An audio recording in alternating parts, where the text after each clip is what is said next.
दोस्तों, मेरा नाम है नीलेश मिश्रा। कहानियाँ सुनाता हूँ। ये है मेरा नया खास शो, मेरी प्यारी जिंदगी विद नीलेश मिश्रा। आज मैं आपको सुनाने जा रहा हूँ अपनी मंडली के सदस्य दीपक हीरा रंगनाथ की लिखी कहानी दूल्हा दिलवाला। चलिए शुरू करता हूँ कहानी। एक साल तो रुकेंगे ना तेरे घर वाले? तब तक मेरी नौकरी भी लग जाएगी। अब तो आखिरी साल बचा है कॉलेज का। वैसे भी उनको मेरे जैसे दिल वाला दूल्हा कहाँ मिलेगा। अमर ने अपने बैग से नोट्स निकाले और श्यामल के हाथ पर रख दिए। दोनों रोज इसी नीम की ठंडी छांव में मिलते थे, सबसे छुपकर, सबसे बचकर। छोटे कस्बों की प्रेम कहानियां ऐसे ही पनपती हैं। उनको शहरों जैसे खुलेआम हाथ थाम कर चलने की आज़ादी कहाँ होती है। वो सब तुम मुझ पे छोड़ दो, उनको मैं मना लूंगी। बीनापुर के स्कूल में मास्टर बन जाओ बस तुम, फिर तो मैं खुश हूँ। श्यामल ने नजरें झुकाते हुए जवाब दिया। तुम दोनों का हो गया हो तो चलें, मैं गन्ने खा खा के बोर हो गई हूँ। श्यामल की दोस्त नीतू नीम के पीछे वाले गन्ने के खेत से निकलकर इन दोनों के सामने आके बैठ गई।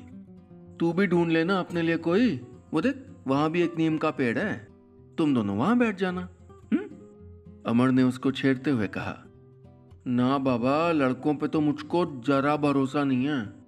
नीतू ने श्यामल को कोहनी मारी और धीरे से फुसफुसाई। पूछना पूछना इससे। श्यामल थोड़ा हिचकिचाई, फिर बोली, तुम तुम सब लड़के शाम को कहीं बाहर जा रहे हो क्या? अमर के चेहरे की रंगत उड़ गई। हाँ, वो हाईवे पे ढाबा है, वहाँ पार्टी है हमारी। क्यों क्यों पूछ रही हो? कैसी पार्टी? श्यामल ने ज़रा सख्ती से पूछा। पार्टी कैसी होती है भाई, खाना वाना होगा और क्या। अमर ज़रा सा चिढ़ गया था। बस खाना होगा और पीना नहीं? ज़रा नाम तो बताओ इस ढाबे का, श्यामल ने गुस्से में पूछा। अमर ने डरते डरते जवाब दिया, चांदनी बार। लेकिन ऐसा कुछ नहीं जैसा तुम। मैं जा रही हूँ, रखो अपने नोट्स। श्यामल ने अपने नोट्स वहीं पटक दिए और नीतू के साथ निकल गई। अमर बड़ी देर तक वहीं खड़ा सोच में डूबा रहा। दोपहर की धूप तेज हो रही थी। अमर लाखन सिंह की दुकान से दही जलेबी बंधवाकर अपनी साइकिल दौड़ाता हुआ सीधे श्यामल के घर जा पहुंचा।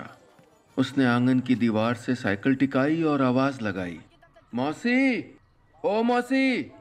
कौन? अमर, अंदर आओ बेटा, कितनी धूप पड़ रही है, जरा छाछ पानी लो। श्यामल की माँ अमर को हमेशा से पसंद करती थी। पूरे कस्बे में इतना होनहार लड़का ढूंढने से नहीं मिलेगा, ऐसा उनका मानना था। ये बात अलग है कि उनको श्यामल और अमर के बारे में रत्ती भर भी खबर नहीं थी। मौसी, हम रुकेंगे नहीं, बापू के काम से तहसील भी जाना है। हम तो बस जलेबियां देने आए थे, आपको पसंद है ना? अमर ने जलेबियां थमाई और साइकिल मोड़कर घर के पिछवाड़े में जाकर खड़ा हो गया, जहां श्यामल के कमरे की खिड़की थी। श्यामल की नजर उस पर पड़ी तो अमर ने अपने दोनों कान पकड़ लिए। श्यामल ने खिड़की के किवाड़ बंद कर दिए।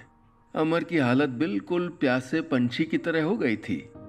उसने श्यामल को कई सारे मैसेज भेजे, लेकिन कोई जवाब नहीं मिला। रात के लगभग 9 बज रहे थे। श्यामल खाना खाने के बाद माँ के साथ आंगन में बैठी थी। श्यामल की सहेली नीतू भी उनके साथ ही थी। गली में कोई लड़का जोर जोर से गाना गाता हुआ गुजर रहा था। उसके पांव लड़खड़ा रहे थे। इससे पहले कि श्यामल उसका चेहरा देख पाती, वो वहीं लुढ़क कर ढेर हो गया। श्यामल की आंखें डबडबा गईं। अगर ये अमर होगा तो वो उससे अपना रिश्ता एकदम खत्म कर लेगी। उसने उसी एक पल में तय कर लिया था। मोहल्ले के 2-4 नमूने तो उसने खुद देखे थे जिन्होंने शराब पी के अपने घर फूंक डाले थे। तभी एक तेज मोटरसाइकिल उनके घर के बगल से निकली। वो अमर के ही क्लास के लड़के थे, नशे में इतने धुत कि उनसे गाड़ी तक नहीं संभाली जा रही थी। देख जरा इनको, ये आजकल के लड़के हैं, न अपनी फिक्र है न घर वालों की। अभी ठोक देंगे कहीं गाड़ी तो सारा नशा हवा हो जाएगा, श्यामल की माँ गुस्से में बोली। श्यामल की सांस अटक गई। कहीं अमर भी गाड़ी लेकर गया होगा तो? वो मन ही मन पहाड़ी वाली माई से मन्नत मांगने लगी। तभी उसके कानों में आवाज आ धमकी, मौसी, ओ मौसी। अमर ने अपनी साइकिल श्यामल के घर के सामने रोक दी। कौन? अमर, अंदर आओ बेटा, कितनी ठंड पड़ रही है, जरा चाय पानी लो, श्यामल ने माँ से कहा। नहीं मौसी, मैं तो श्यामल को ये नोट्स देने आया था बस। श्यामल अमर के पास जाकर खड़ी हो गई। इससे पहले कि वो कुछ कहती, अमर ही बोलने लगा। तुम्हें क्या लगा था सब पिएंगे तो मैं भी पीऊंगा? श्यामल ने आंखें झुका लीं। मुझे ना कहना आता है, मना करना आता है मुझे।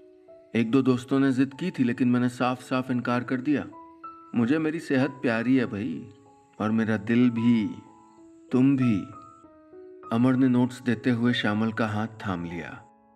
उसे एक पल में श्यामल ने जैसे अपनी जान अमर पर न्योछावर कर दी। नीतू ने छेड़ा तो श्यामल मुस्कुरा के बोली, मेरा दूल्हा दिलवाला। बस इतनी सी थी ये कहानी। दोस्तों, ये थी मेरी मंडली के सदस्य दीपक हीरा रंगनाथ की लिखी कहानी दूल्हा दिलवाला। क्या आप भी ऐसे किसी दिल वाले को जानते हैं? मेरे साथ कोई किस्सा शेयर करिए नीचे कमेंट्स में। और हाँ, अगर आप चाहते हैं कि आप या आपके जानने वाले शराब नहीं छोड़ पा रहे और उनको कोई मदद चाहिए तो ईमेल करिए poisonswelove@gmail.com पर, यानी POISONSWELOVE@gmail.com पर, या देख आइए वेबसाइट poisonswelove.org। मैं अभी चलता हूँ, जल्द मिलूंगा फिर लेकर एक नई कहानी अपने इस खास शो में जिसका नाम है मेरी प्यारी जिंदगी with Nilesh Mishra. World health organisation और मेरी एक साझा पेशकश।